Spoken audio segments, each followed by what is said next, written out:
Од место каде најмладите треба да се радуваат, Скопската зоолошка градина се претвори во куќа на стравот.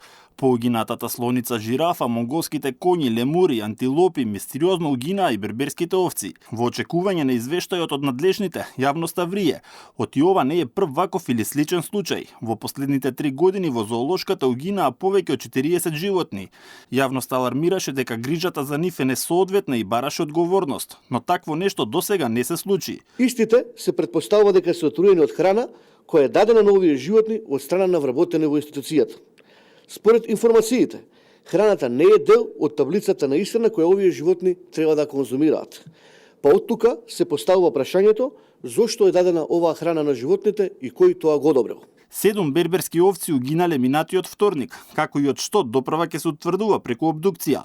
Надлежните се сомневаат дека причината за смртта е труење од гранки од дрвото тиса, кое со години расте на неколку локации во зоолошката.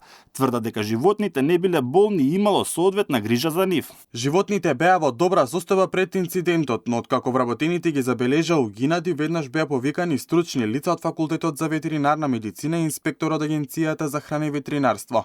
Зоран Попов е трет директор на зоолошката градина, поставен од Данела Арсовска, која освен смените на раководните позиции, не направи ништо за да се среди хаосот. Напротив, тој продолжува. Во изминатите над 3 години во зоолошката не само што угинаа жирафите, лавот, тигрица, пингвини, туку имаше и скандал со кланица на повеќе расни коњи, а етуанизирана беше и слоницата Дуња. Поради катастрофалните услови, Скопската зоолошка градина го изгуби кандидатскиот статус за членство во Европската асоцијација, со кој се стекна уште во 2006 година.